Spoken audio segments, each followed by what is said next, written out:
lives. And so I can maybe share a little bit about what it takes to be successful, but also, what to watch out for and what to be cautious of in terms of like where your heart is and how you feel personally.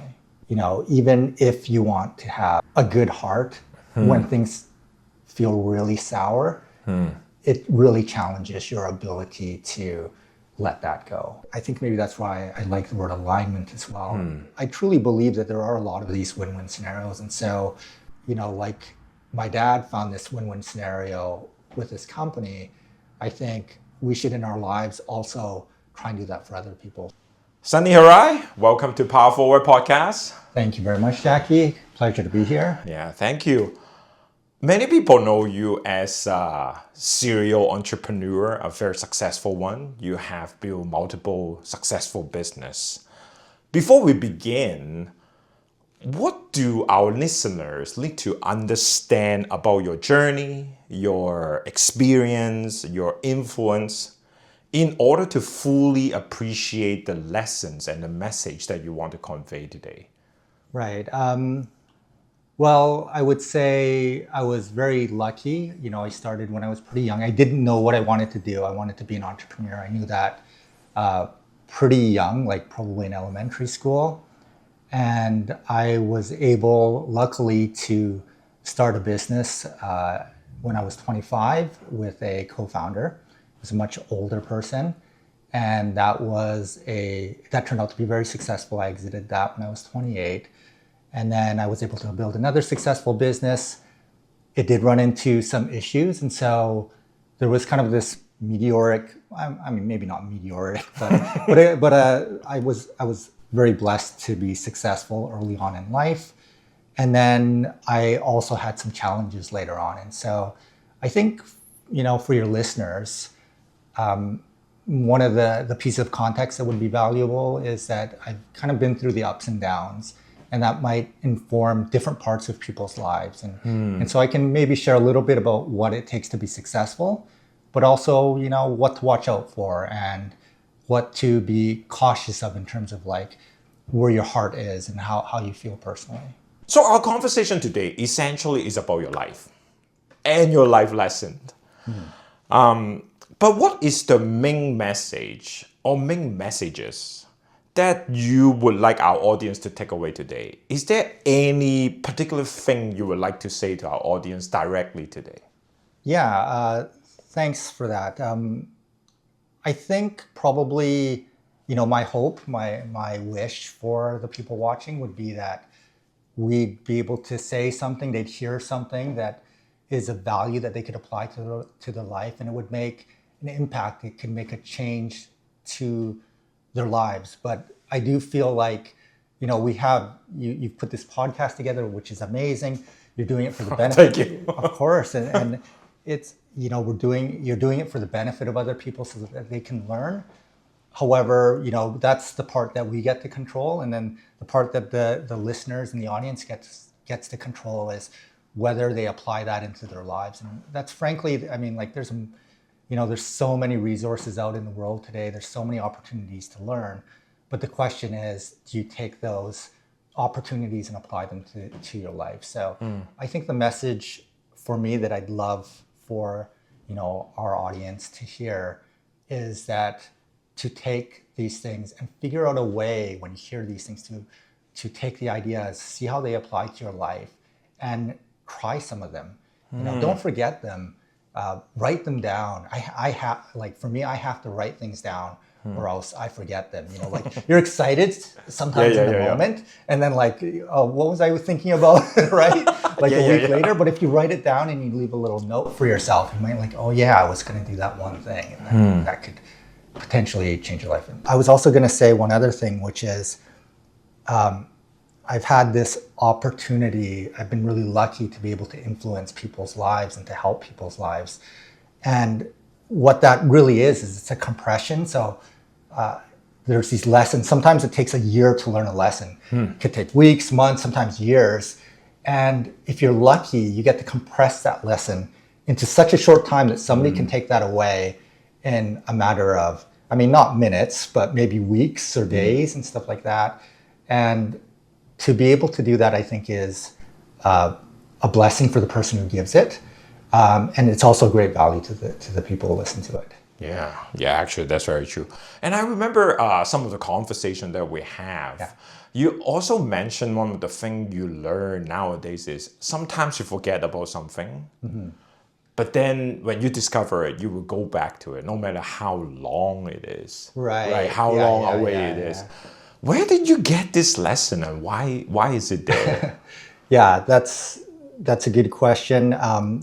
Honestly, the answer is that because I'm forgetful, right? So like I'll go through and I'll learn this amazing, valuable lesson in my life, and then I'll find out why is things going wrong again, and then like, oh yeah, and then you figure it out again. Yeah. And then after a while, you're like, I keep forgetting this lesson that I've learned.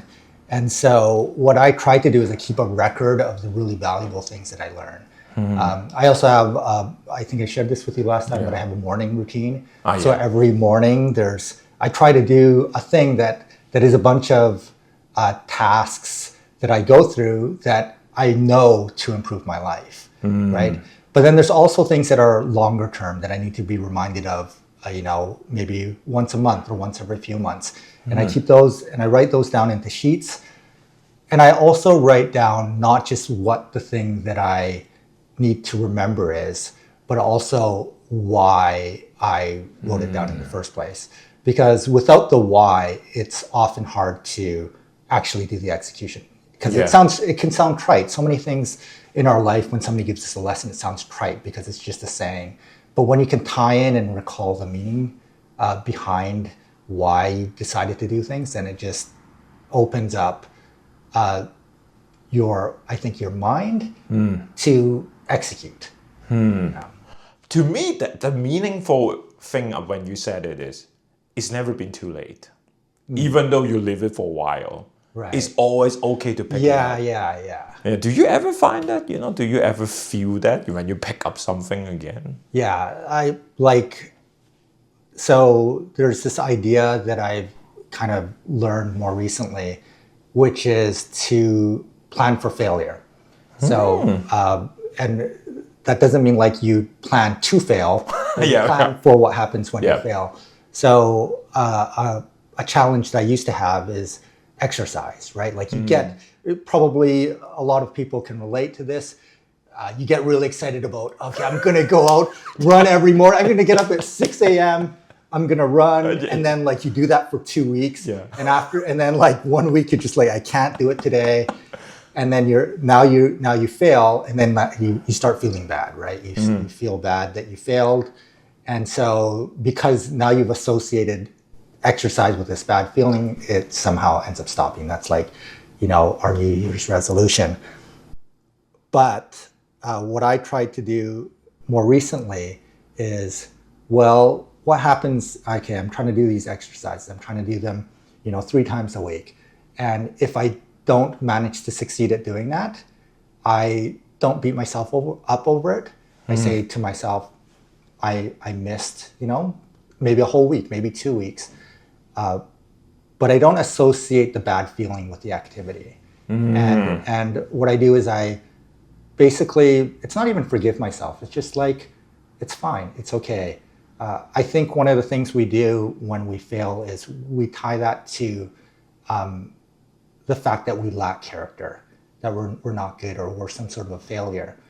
And what I learned from this planning for failure is like, know that, you might fail, you might not succeed at this, but then just pick it up again without having that kind of overcast shadow of feeling bad about it. And that's completely changed the way, like, I'm so much more consistent with exercise now, because if I don't make it, I can still carry on, even if it's a week later or 2 weeks later, or even a month later, if that so happens to be the case. Wow. Now let's talk about your business journey a little bit. Can you give us a brief overview of the company you've built so far? You actually co-build something right now, is that correct? So I'm working in a few things. Actually, before we go into that, I just wanted to say, I didn't get a chance to say it earlier, but I just wanted to congratulate you on this podcast. Well, thank you. I just found it so amazing and inspirational that you had, I mean, it must have taken a lot of courage for you to decide, hey, I want to start a podcast. And I think like maybe a lot of people thought that or thought other things, like I want to start something. And then to actually go and execute on that is pretty amazing. I think that, that courage to act is something that, for me, it was inspirational. I think it caused me to move my butt on something. Wow, okay. And and I wanted to really encourage you that you're doing. And I saw you've done a lot more. Like I was going to come on the show earlier, but I got sick, and so I missed it. But I saw you do a lot more videos, and I could see the improvement in quality over each one. And congratulations. Oh wow, thanks so much. You actually noticed that. That's one thing I feel I fail the most is I always have good idea, but I never act on it. That's what my mom said. That's probably like 90% of the population. It's not just you. So she always says, son, don't do that. so I think when I was young, I did not understand what she was talking about. But as I get older, like what you said, like 90% of the people, I look around, I also see that. It is very true. Like a lot of people have idea, but where's the execution? Yeah. Oftentimes that is the thing is most valuable.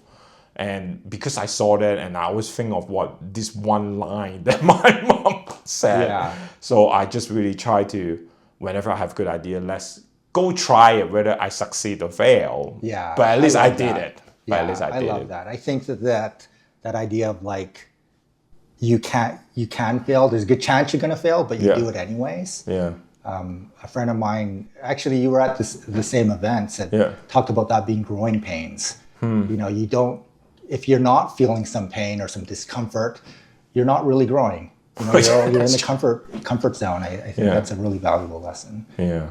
Wow. Okay. Well, thanks so much for saying that, though. Actually, it's really encouraging that it's coming from you. Actually, I mean, in all honesty, I didn't answer your question.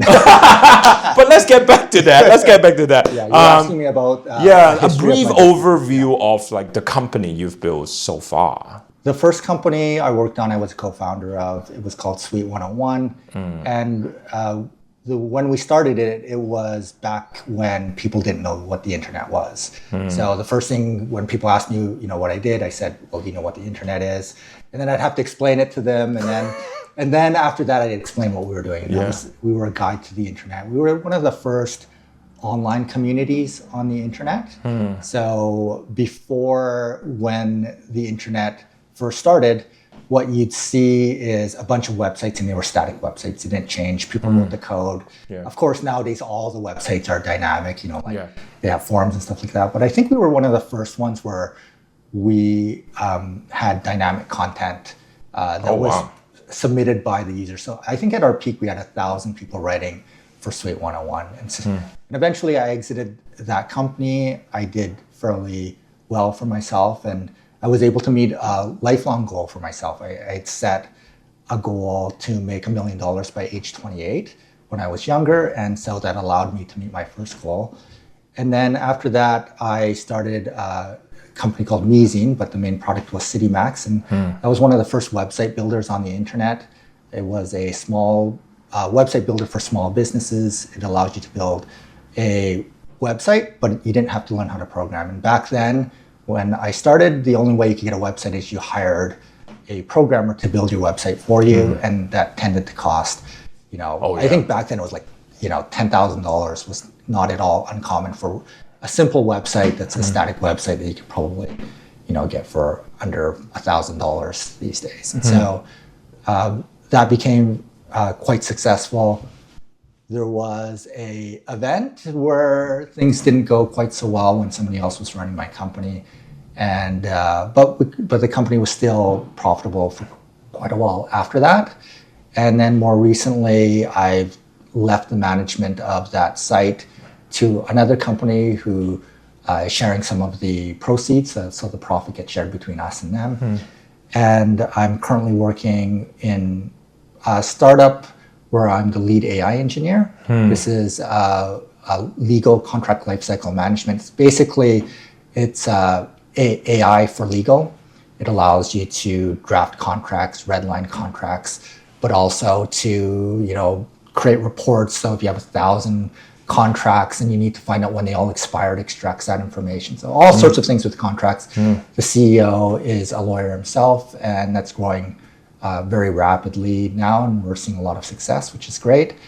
And then I've also, while I work there 3 days a week, 2 days of the week, I'm also working on my own projects. And so that's also exciting for me. I always have a heart for entrepreneurship.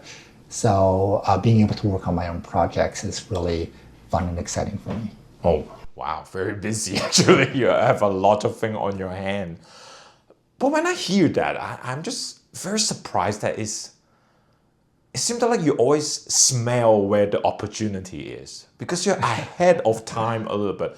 Well, I do know that AI for legal, a lot of people are talking about it, but there doesn't seem to be someone do anything, or it's just my lack of knowledge. Not that I know of there are anyone particularly in that area is particularly successful right now or very thoroughly build something for that. So how did all this opportunity come about? How do you just smell of this opportunity ahead of time, in a sense? Right. All of them, actually. All of the company that you build. Yeah, I mean, that's a great question. I think part of it is, being lucky. I had a set of skills that just naturally fit into these growth areas. But that being said, I was also cognizant, even when I was young, I was pretty sure computers were going to play an important part. I knew I wanted to start a business, so I, studied how to do graphic design so that I can make my own marketing materials, things like that.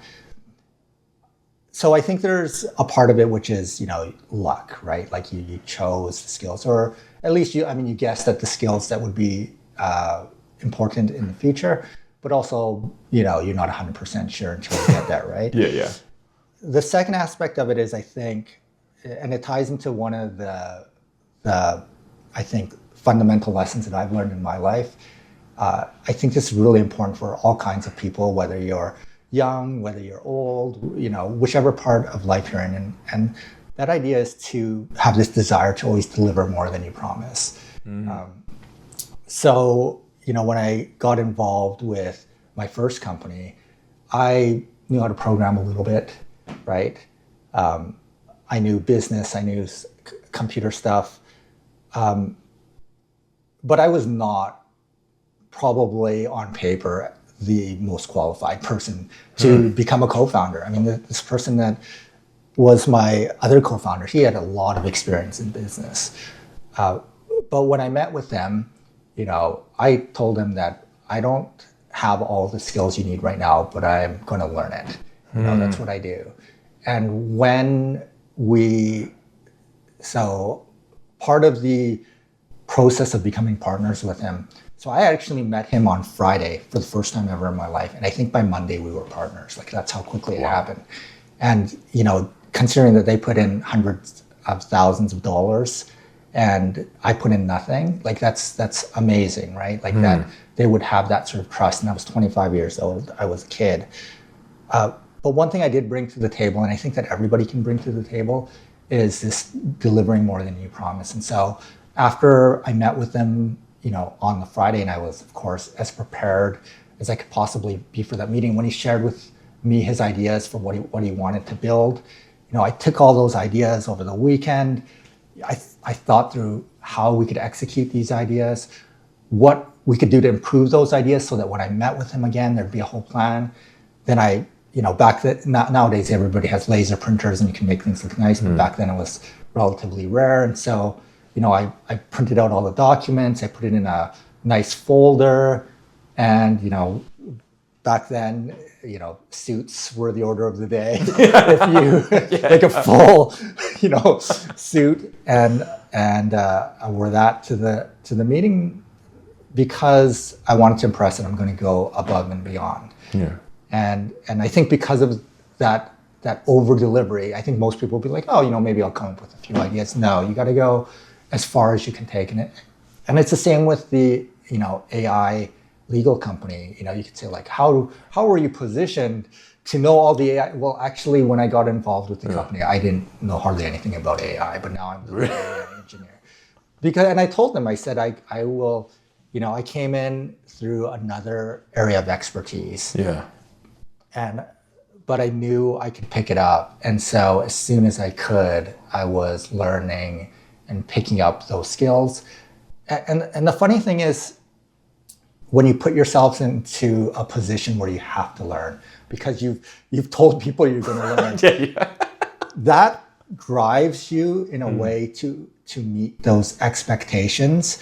And people don't always realize what they're capable of. Like, I'm not sure, like, maybe my wife won't love me sharing this story, but she told me the other day that like she was not super strong in math when she was in Korea, right? But then she came to this, I think she was taking a course, like a post-secondary course at a school when she was here. And then there was a math course in it, and they asked this question, and she was like, well, I know the answer to it because they taught that in Korea. Yeah. And although she didn't think she was advanced in math, and she was never thought math was her strong suit, when she was asked the question, she knew the answer, like she got applause, right? Right? But the standard over there was that you would know that by then. And maybe if she learned math here, she would be at this lower level. And it was only that rising of the expectation that she was actually farther along in math than a lot of people. And I think if we put ourselves in similar positions, like I always tell the CEO of my company, I say, find me the problem, the problems that nobody else can solve, give those problems to me. I love those problems. I want all of those problems. And then when he gives them to me, I'm like, how the F am I supposed to, I'm like, what? Nobody's ever done this before, right? Like, and then like you feel the growing pains, you feel like, how do you figure this out?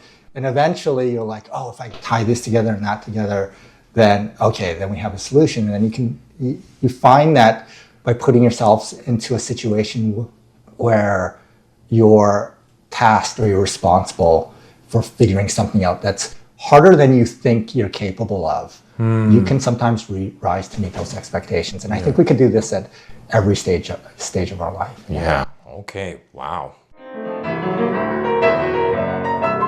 This episode is brought to you by JW Music Studio.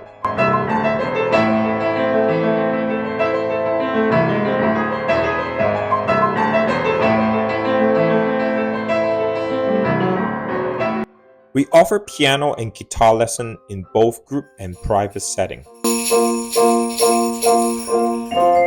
Group lesson is a great way to ignite a student's musical interest. It offers engaging activities that will reinforce specific skill sets. Ensemble playing will strengthen their rhythmic feeling and listening abilities.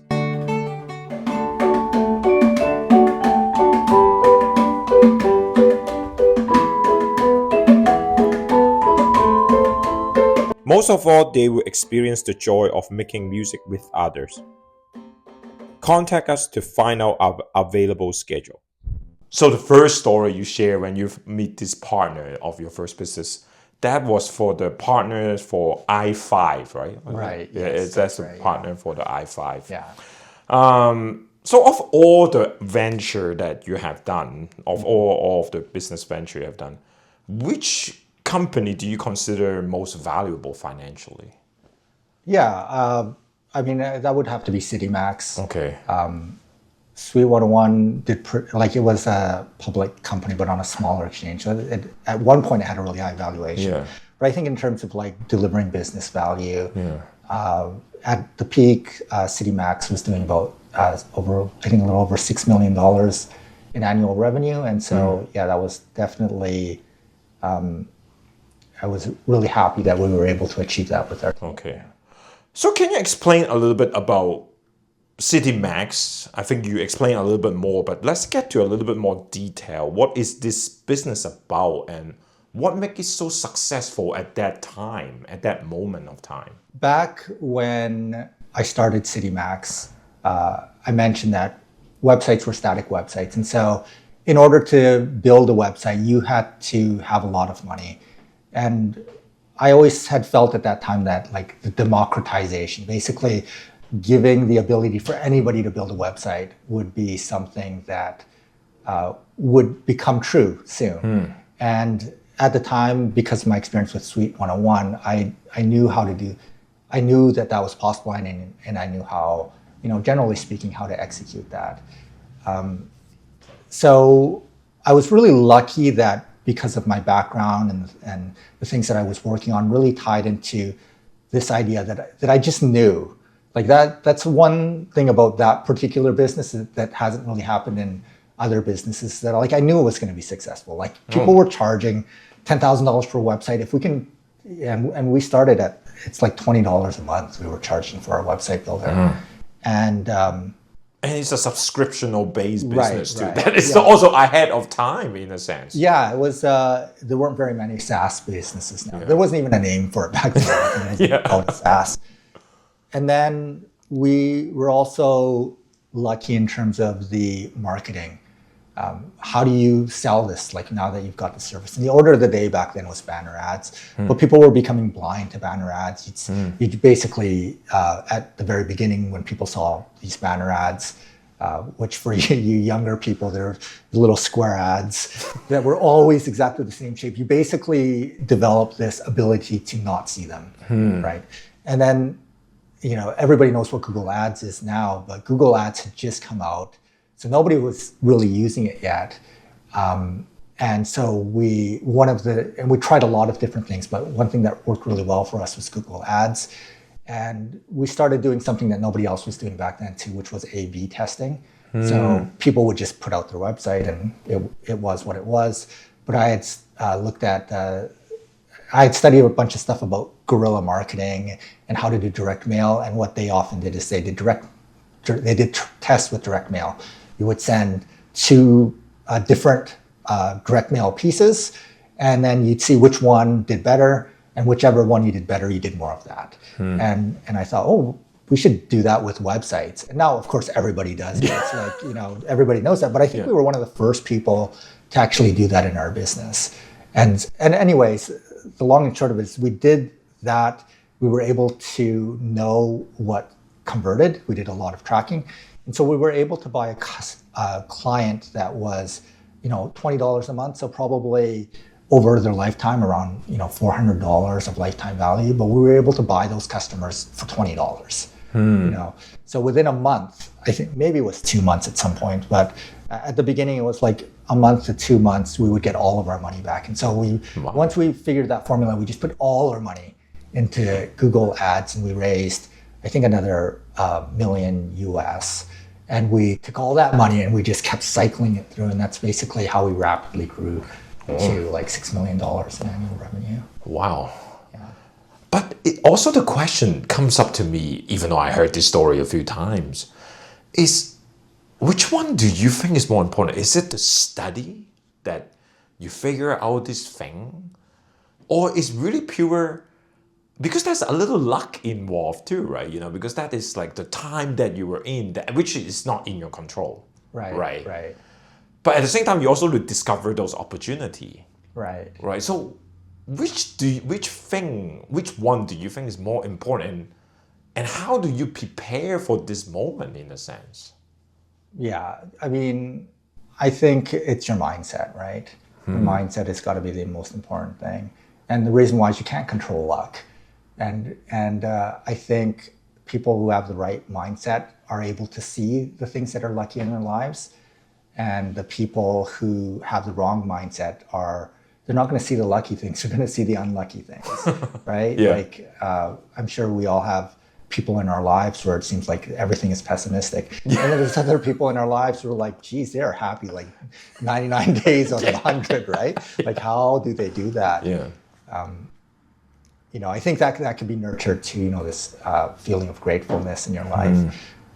I think something that's really key is to always have this desire to keep learning, to look, and if you're deciding to go down the entrepreneurial path, you have to keep your eyes open, looking for opportunities and connecting with people, understanding, what the market is like right now.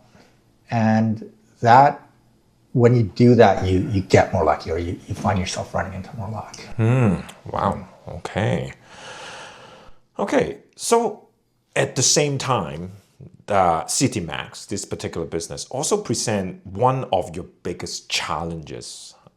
Could you share what the challenge was and the lesson that you learned from it? Right. This is the hard question. Yeah, I know. But it is an important one, no? Yeah, so I want to be careful because Yeah. I want to be respectful of the people Yeah. that were involved. But I will say, so for me personally, in terms of like the technical things that happened, I wasn't running the company at the time. And the company went from making $1 million a year to losing $1 million a year within a very short time span. There were two sort of hard things for me, like things that were very hard on my life. One is there was a financial aspect, right? Of course. There was, I think probably the hardest thing is there was a sense of betrayal that happened in there, and I won't go into details on that. But that was very hard to reconcile with. And I think, even if you want to have a good heart, when things feel really sour, it really challenges your ability to let that go. And so the financial aspect was actually, for a lot of people, like, geez, that's a lot of money. And no doubt it was a lot of money for me too, and it had impact. But it was probably the betrayal feeling that was the hardest thing. But also tied into that, I think, it's complicated because there's a lot of, I always wanted to be an entrepreneur. I wanted to be successful. And I think when I got there, you tie a lot of your self-worth to the success of your business. And I think one of the real values coming out of that, and we were able to recover it to some degree. So that was nice that we were able to make more money from it. But I think the real lesson was to not tie my value to that, and to tie it to things that are more substantial, like things like, how do you conduct yourself? What is your integrity? What is your focus on people? And I hope to have an outward focus to people. I have a heart and I like to help people succeed in their lives, not just in business, but the relationships with other people. I think there's so many opportunities for when you've learned a lesson to do that compression thing where you share that lesson with somebody else. And if you're lucky, that person learns a lesson and they're like, wow, I got to learn this lesson, and then they share it with somebody else. And I've been lucky to also have people who have learned lessons, before I got to learn them, and they got to hammer them, sometimes with resistance, to me. And then it's like you kind of learn, this idea of you can spiral downwards, right? That's where you let the negativity sort of swallow you up, and then it keeps dragging you down, and sometimes it drags other people down. And there's the reverse too, where you can pull other people up. I don't know if you call that a spiral, but you can pull people up. Yeah. And in so doing, they have the opportunity to pull other people up. And, if I can do that a little bit for people, I think that's something that I hope to aspire to. And I always wanted to be worthy of being able to mentor somebody. So I think that's also something that was kind of early on in my life, because I looked up to certain people, and I think it's very hard. You can look up to people, but it takes a lot to learn the skills of how to be a mentor to other people. And I've had, the opportunity to have some of those people in my life to help raise me up so that I can hopefully do the same for other people. Yeah. Wow.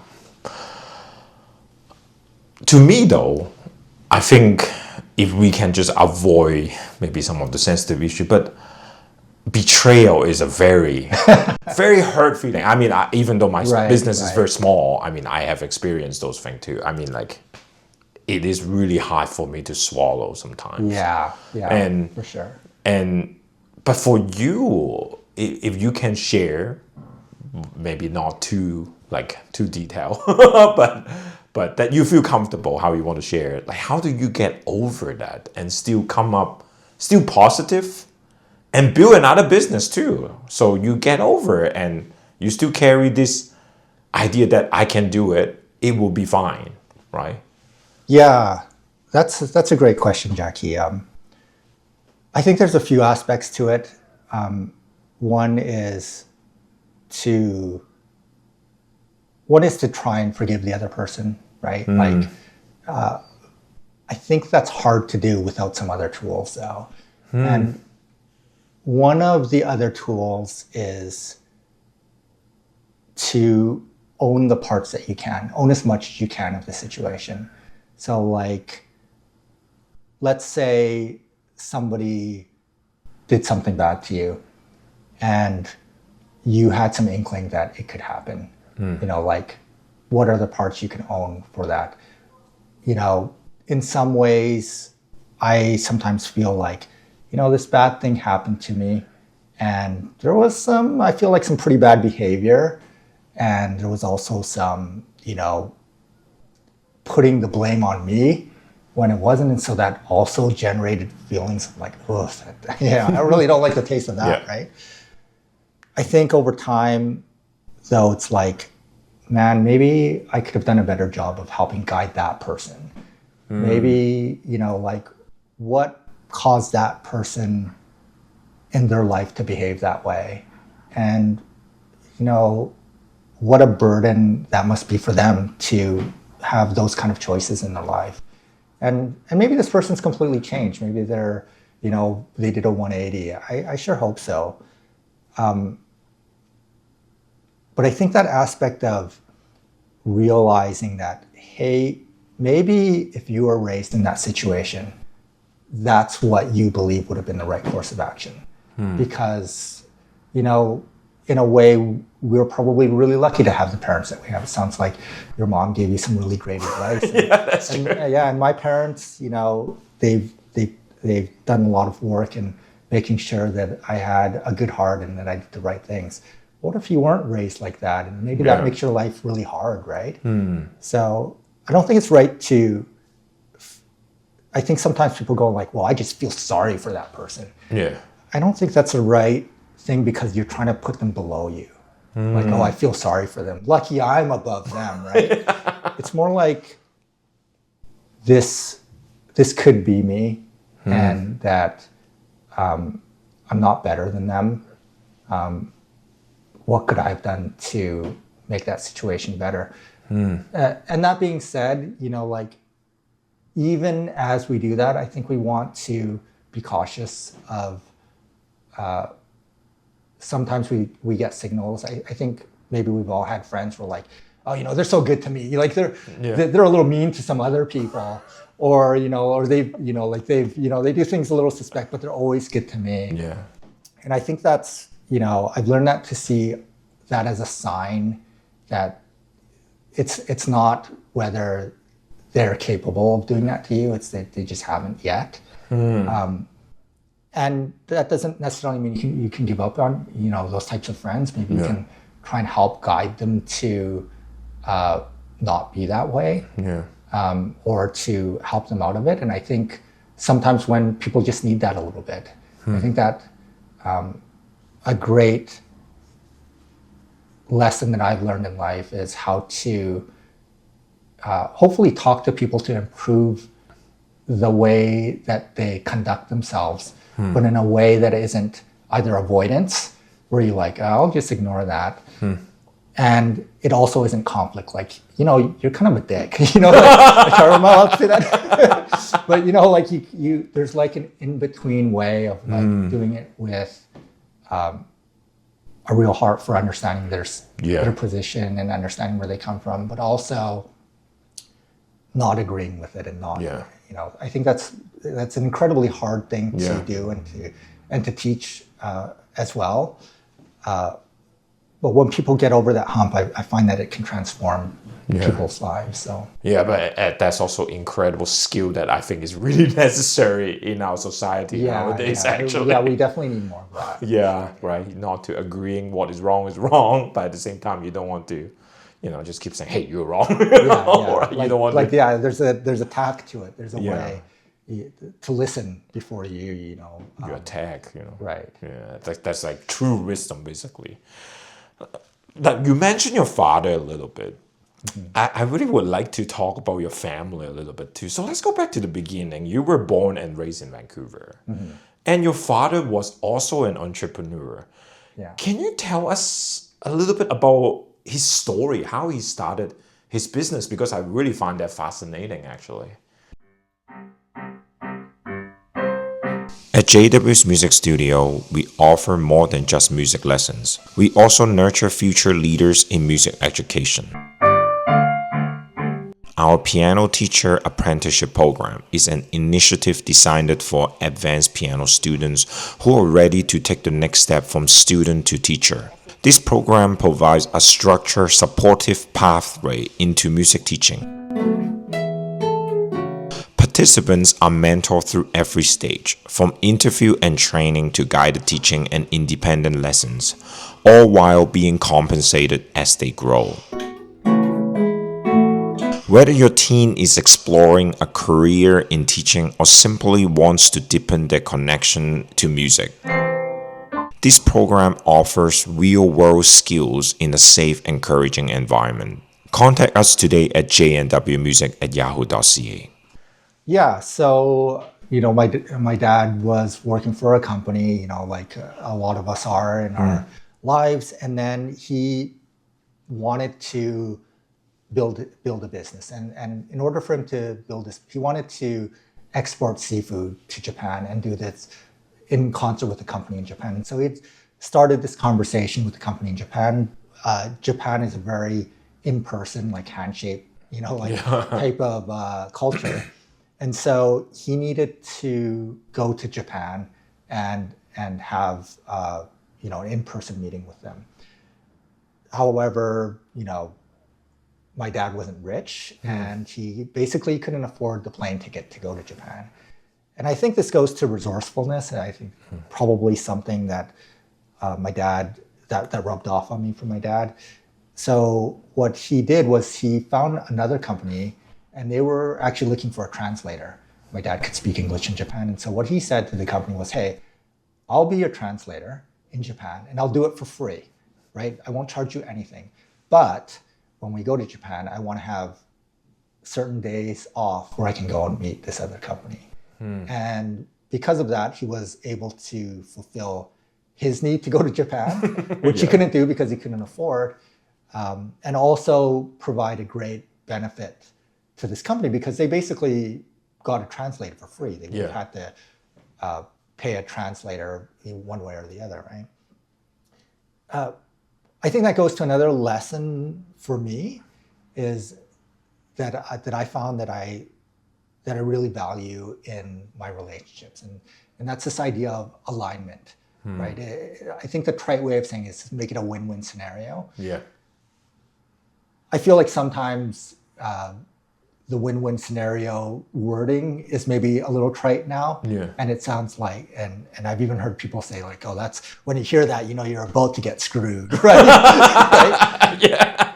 So I want to be careful about that wording. Yeah. I think maybe that's why I like the word alignment as well.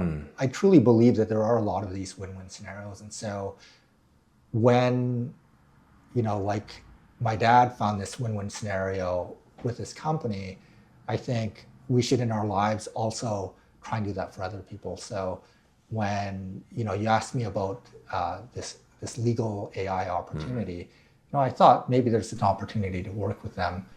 But when I go and talk to companies that I might be possibly working with or have a relationship, I always try and keep an eye out for what I could do to help them, regardless of whether, and I think that's maybe rubbed off on me from my dad as well. I think he's got this, right now he helps a lot in the Japanese, Canadian community.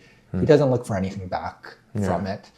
And that is a way to open doors and get your foot in the door. And I don't think you should do it because you're trying to get a foot in the door.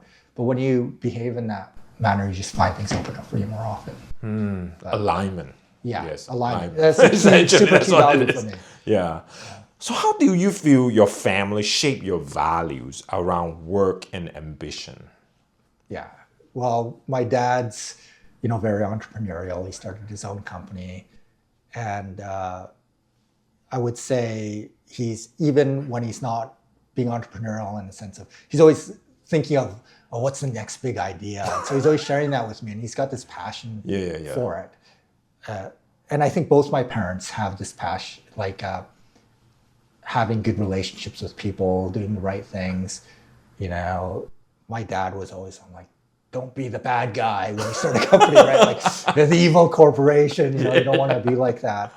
And so that certainly shaped when I built my company, that we had a good culture, that the people loved working there. And I think that ethos, that sort of value system to my parents. And yeah, they are great parents. They're both alive. Not they were. They're great parents. I know that. Now, what were you passionate about as a young person, though? And do you see any of those passion reflect in your work nowadays? Yeah, first thing I wanted to be was a train conductor because I like trains. But that was when I was really young. Yeah. Then I loved movies. I thought I was, going to be a movie director.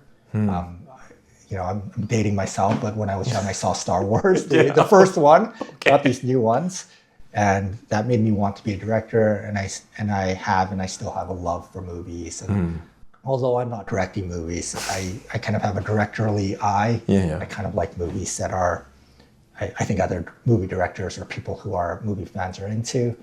And pretty early on, I had a passion for entrepreneurship, right? And computers is something that I think I started by loving video games, but then it kind of grew into computers. And there's a great story in there too. My dad, we had a computer, and I just used it to play games. But then my dad whipped out the user manual and he started programming a little bit with it. Oh, wow. And then I was like, my dad knows more about this. I can't let that happen, right? I was like, it kind of pissed me off. So then that kind of got me into learning computers there as well. And so, a passion for entrepreneurship, a passion for computers, I think really paid off later on in my life, for sure. Wow. Oh, I will also say, I also liked, maybe some of the people out there played role-playing games. We used to play Dungeons and Dragons. And I learned a lot of leadership skills actually from playing Dungeons and Dragons with my friends. Yeah. Okay. You have to pretend you're in a party of people, and how do you manage the dynamics and stuff like that. So there's always opportunities to learn, right? Even if you're playing games. That's interesting, actually. Now, there's also another thing is really fascinating for me is you studied small business marketing management at BCIT. Yeah. That would be back in the early 90s or that? Is that correct? Or that's back in the... Yeah, so I graduated in 90, so I started going, I think, 91 to 93. Okay. Why did you choose BCIT instead of a traditional business school? Yeah, well, I guess BCIT was a business school. It was technical school as well. I think it was clearly more known initially as a technical school. Yeah. I had gone to UBC for a year, and I was in pre-commerce, I think it was called. So basically preparing to go into the commerce program. I found that the first year was like, you learn nothing to do with actual business. You learn calculus. Even the economics class was really a version of economics, which was more about the math. You know, how do you make, when do the curve, and of course, real life, the curves of economics don't exist in real life because you don't perfectly know what the actual curves look like. So you're only guessing. And so because of that, my instinct at that point was I'm going to drop out and then just maybe go into business for my own and kind of learn by doing, basically. My dad didn't really want me to do that, and he actually had one of our relatives also come and talk to me, and he said to me, maybe it's not that you don't want post-secondary school, maybe UBC is just not the right fit. And so from that, I looked at BCIT, and BCIT is a much more pragmatic school. So the things that you learn, like you actually learn how to do the accounting books, you learn. And I didn't have to, but I took the economics class again at BCIT, and it was a completely different experience, even though they were the same course, because they would say, oh, when GST came in, how does that affect businesses? And, you know, and it basically took everything that's happening in the world and showed you how that can affect your business. And so what was completely theoretical and not applicable at UBC turned out to be very good for me in BCIT. I think from the perspective of myself personally, also I didn't really care about the designation. I knew I didn't want to work for somebody else. So saying that I graduated from UBC, you know, maybe it helps you get a good job, it looks good on your resume, but it doesn't. But I cared just about what can I take and apply to my business. And for me, because of that, I think it was a good fit. I do want to express that it's quite possible that UBC was an amazing program after I got past the first year. I don't want to poo-poo people that take a different route. I think that there's a lot of routes to success. For me at that time in my life, though, BCIT was a good fit for what I was looking for. And also, I think time has changed too. I think probably they would set their program maybe somewhat different. Actually, I'm not very sure, but I would think that too. And there's also the other thing I find it very fascinating you talk about is, why do you see entrepreneurship as a safer path than just earning a salary, being an employee? Right. Yeah. I mean, I would have to say that it's probably not a safer path for everybody, right? That's true. There's a lot of risks. We all have to do our own personal calculus on what's important to us. And I knew that the freedom to do what I want in a day, to choose my activities, to not have a boss, those were all extremely high values for me at the time. And so if you're working for another company and you don't have those freedoms, you don't get to decide, from a risk perspective, it's extremely high. I don't get anything of what I wanted, right?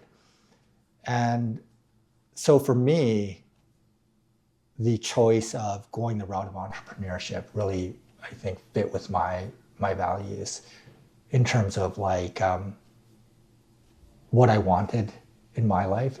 I think we should all in our lives have a good understanding of what it is that we're looking for, and then look for ways to fulfill that, whether it's through entrepreneurship, whether it's through community, whether it's through our jobs or the types of jobs. I think a lot of people end up in jobs they don't love or with people that they don't.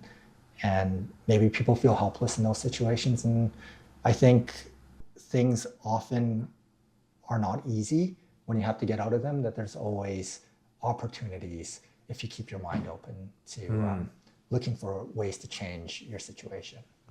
Wow. So looking back, which part of your background do you think contribute to your success the most? There's a few influences in my life that probably helped a lot. The fact that my dad was an entrepreneur is probably one of the biggest things. They say that if you've got an entrepreneur in your family are that much more likely to also be an entrepreneur. And my daughter wants to get into startups as well. So she's kind of got the entrepreneur bug. Yeah. I would also say that there was two resources. One was a book, I think it was called Iacocca by Lee Iacocca. It was like, I think the CEO of, is it Chevrolet? Geez, I can't even remember. Chrysler. And I don't really recommend that book right now, if you but it gave me a taste for like, oh, here's what it can mean to run a company. And another key influence in my life when I was young was actually, and maybe I don't think he's as well known now, but like Anthony Robbins. Yeah. He had this little cassette tape, like the one you press play. Yeah. And my dad had bought that for himself. He was really excited about that. And that really opened the doors to that things are possible and you just need the tools to make those things possible. Nowadays, those tools are actually, there's very similar things that are just available on the internet. Yeah. And if you can hear them and let them impact your lives, I think there's ways for the young people as well to feel that they're in control and that they could have ownership over the changes in their lives. And those were, I think those three things were probably key influencing factors. Again, I don't really recommend maybe those books or that program today. There's probably better resources out there. But yeah. I think nowadays it's like a lot of information. I think now it's different. You have to cipher through what is, I think, particularly valuable to you. I think that is the question, right? Yeah. That's, I think, probably one of the biggest challenges for, I don't even want to say the new generation in terms of kids, but everybody is there's just so much information / distractions that are like, they are formulated and they're basically A/B tested to infinity to just create engagement. Yeah. And it's really hard for anybody, including myself. You're allowed to enjoy them. But how do you stop yourself from getting sucked in and wasting all this time on there? That's probably going to be the key challenge for the next decades ahead of us. Yeah. I wish I had a great solution for that. I think everyone's working on that. I think we're finding things. Yeah. I've got a little app on my phone called I think ClearSpace. Yeah. Where before I can open up my Safari browser, I have to go through this screen. And it tells me to breathe in, breathe out. And I have to count to 10. And then I have to say how long I can use it for. And I'm like, okay, 2, 5, or 10 minutes. Okay, 10 minutes. And then after 10 minutes is up, because sometimes you need to use it to look at a menu. Then it shuts down. And you have to do it again. And then a lot of times you're like, it's not worth it. And so you stop. So there are tools, out there that can help us. Yeah. But to me though, after I talking to you, I really think the key question is you need to know yourself. What is important value to you? Right. And I really find that I begin to ask myself too, when you're doing those things, or maybe you're scrolling or doing whatever it is, or I'm playing tennis, or whatever. But is this really the value that you're looking for? Yeah. Right? Is it really important to you? If you think about this question often, you might stop doing certain things.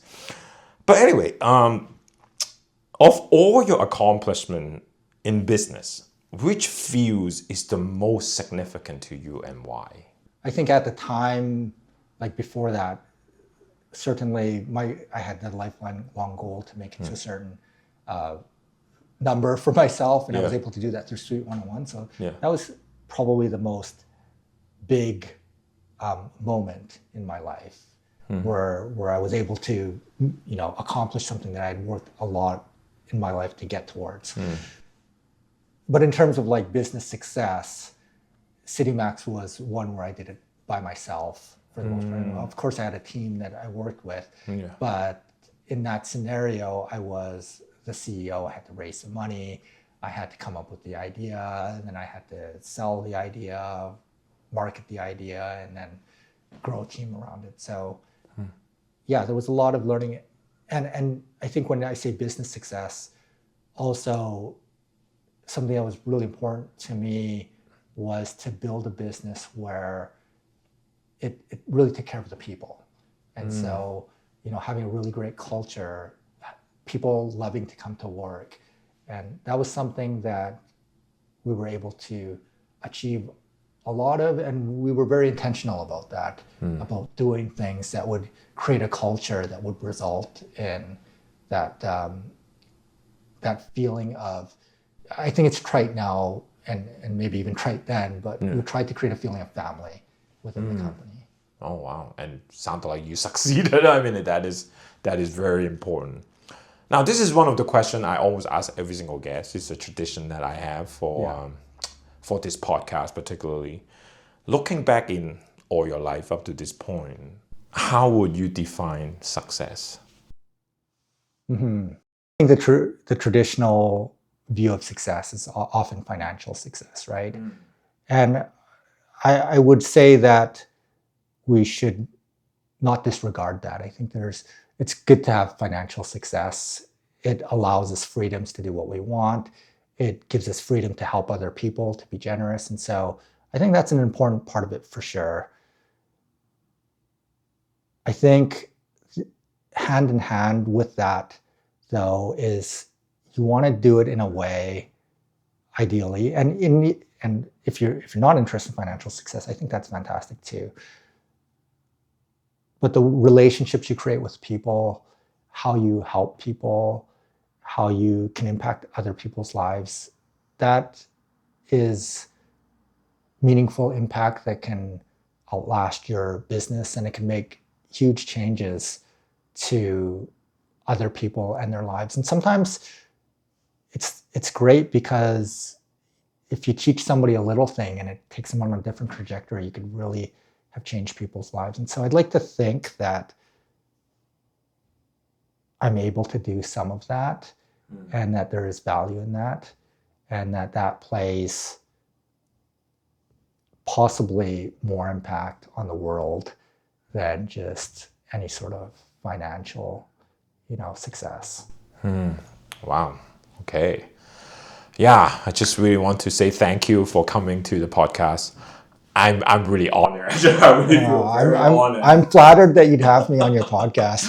Yeah, actually, I'm so glad that you see, there was improvement. The fact that why I began to do it is because I heard what you said, actually. Oh, that's awesome. That's so awesome. Yeah. I just really want to share that because I heard your story of you meet your first partner and how you take out of this, story. And for me, I just see, what can I do to deliver the most value? Is there something that I can improve? Of course, I also feel fortunate that there are people, is experienced in this area. They have done more than me, and they're willing to give me some advice, and I'm just humbly listening to them, and I feel very grateful for all of those things. But this particular idea of deliver as much as you can, or even beyond what you can, I really find that was for this particular project of mine, I really find that was really impactful to me. So I just want to say thank you. Yeah, thank you so much. Thanks so much, Sunny, to be here. I'm really honored for you to be in this podcast. Thank you. Thank you so much. Thank you.